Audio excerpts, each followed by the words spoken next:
Hindi nakaligtas sa paningin ni Julia ang pawisang damit na Richard. Gayon din ang kaperasong butas sa gawing balikat ng polong suot nito.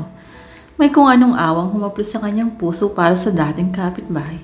Tatlong baitang mula sa ibaba, si Richard ay minalas na madulas. Una ang pang-upong bumagsak nito at nahulog hanggang sa lupa. Hindi napigil ni Julia ang sarili sa pagbungisnis. Ang pagkainis pagkaawa kanina kay Richard ay nahalinhan ng maluwang na tawa. Si Mr. Laredo naman ay napasugod mula sa kotse. Natanaw niya ang pagbagsak ni Richard at ito ay nag-alala. "Richard, are you alright?" Tanong nito sabay pagtitindig sa binata. Nahihiyang nagpagpag ng sarili si Richard. "Nadulas ako, sir, pero hindi ho ako nasaktan." Hindi pa rin mapigil ni Julia ang pagtawa. "Julia, nadulas na nga itong tao eh." Nakangiting sinita ni Mr. Laredo ang babae. "Mahina pa lang tuhod nitong bodyguard natin, Red," pagli ni Julia. "Halika na sa car at malilate ka na." Hinawakan ni Mr. Laredo ang kamay ng magandang dalaga. "Hindi ang mahina ang tuhod ko, Julia." Ito ang usal ni Richard sa sarili. Pikon na pikon siya sa ginawang pagtatawa ng dating kapitbahay. "Kung di lang mabigat na kasalanan, siguro nirip na kita para lang patunayan sa iyong hindi mahina ang tuhod ko." Usal pa ng binata sa sarili. "Na-traffic nga ba kayo, Reb?" Nasa tumatakbong sasakyan na sila nang magtanong si Julia. Kataboy nito sa hulihang upuan ng mag-asawang lover. "Would you believe, Julia, nagayos pa nga ako ng trapiko kaya kami nakaalis doon. Kung di ay baka naran pa rin kami ni Richard." Walang kakibo-kibo si Richard. Anumang sandali ay inaasan niyang bubuko na siya ni Julia sa amo. Nasiya bukod sa dating kapitbahay ay pakialamero pa sa buhay ng dalaga. Sa una sigurong kaso yung dati siyang kapitbahay, pero hindi man lang niya nabanggit sa mambabatas. Maaari pa siyang patawarin na isip ni Richard. Pero sa pangalawa, yung nakailam siya sa buhay ng dalaga na pinagsalitaan niya ng masakit si Julia, doon siya madidiin, alam niya. Mamaya nga marahil ay magbibilang na siya ng poste, gaya ng sinabi ni Julia. Lalong natahimik ang binata sa alalahaning iyon. "Ay, may sasabihin ako sa iyo." "Heto na," sabi ng binata sa sarili. Dinig niya ang pagsasalita ni Julia. "Ano yun, darling?" tanong ni Mr. Laredo. "Nakalain mo, nagkaroon pala tayo ng hindi sinasadyang miscommunication itong driver mo." Nagtaka si Richard, hindi pa galit ang pagsasalita ng dalaga. Nagtanong ulit si Mr. Laredo. "Anong miscommunication, Julia? At kasama pa kamo itong si Richard?" "Ay, bakala ko kasi sinabi sa iyo ni Richard na magkapit-bahay kami noon sa Kabikulan. Akala naman ni Richard ay sinabi ko na sa iyo. Magkapit-bahay kayo dati." "Talaga?" Nangha si Rebecca Laredo. What a small world. Lalong namangha si Richard. Hindi yun ang inaasahan niyang pagsusumbong ni Julia. Di ba't galit na galit ito kanina? Di ba't tiniyak nito sa kanya na siya ay magbibilang na ng poste? Natatawang ng salita si Mr. Laredo. "Paano yan, Julia? Lagot tayo kay Richard. Tiyak na isusumbong ka nito sa mga paryentes mo sa Bicol." Ngumiti si Richard pero hindi nagsalita. Nagkibit balikat lang ang dalaga at humilig sa balikat ng mambabatas. Pero sinansala ni si Mr. Laredo. "No, Julia, not here. Baka may makakita sa atin. Malaking iskandalo. Sapat nang magkatabi tayo dito. Probably they would think na kaibigan kita o kaya ay kamag-anak." "Buti nga sa'yo," sabi ni Richard sa sarili na pinatutungkulan na si Julia. "Napahiya ka, ano?" Napahiya talaga si Julia. Bigla itong umisod palayo sa katabing congressman. Halata ang pagdaramdam. Hanggang sa makababa sa universidad ay walang ginawang pagsusumbong si Julia laban kay Richard. Sabihin pa'y nakahinga ang binata. "Ang lagay na iyon ay nagtatampo sa akin si Julia."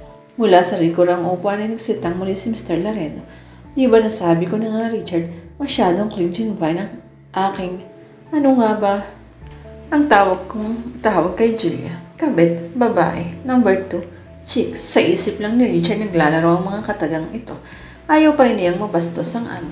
"Richard, wala ka na namang kibo. Pasensya na, sir, masakit ho ang ulo ko eh." Nagsingaling ang binata sa hangad na makaiwas sa pag-uusap ni Mr. Laredo.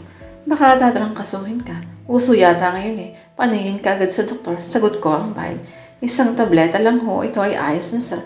Karaniwan lang ho ito." "Babalik na tayo sa bahay, Richard. Kunwari ay nakapagpapawis na ako sa CCP complex. Kailangan ako sa kongreso bago mag-alas 10. "Oo, sir." Hindi malaman ni Richard ang iaakto ng sunduin niya sa universidad si Julia.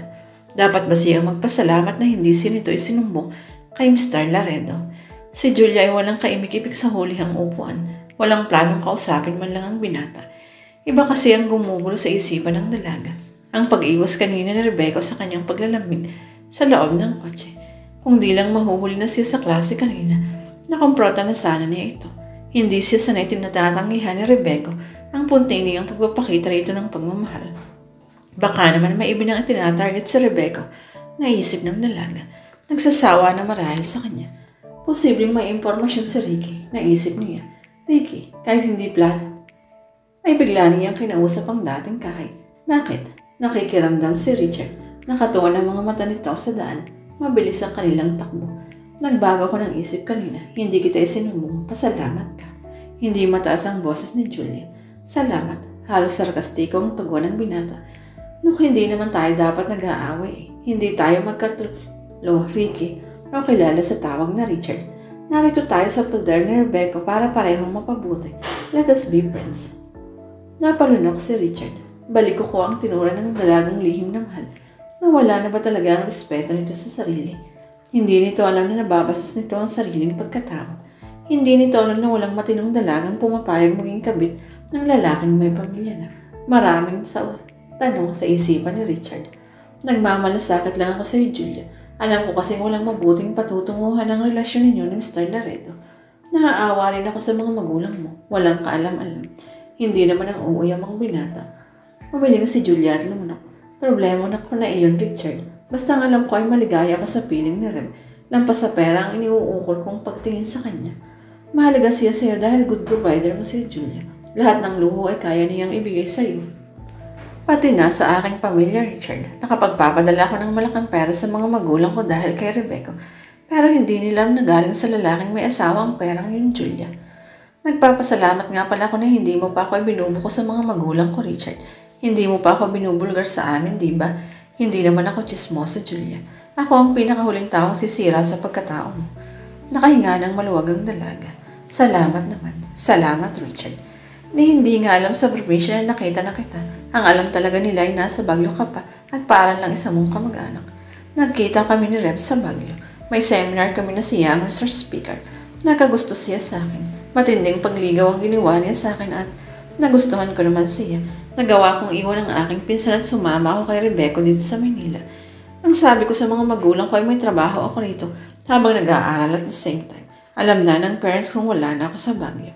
Hinusto ng dalagang pagpapaliwanag. Umuntong hininga ang binata. Naakit ka lang sa katayuan niya, Julia.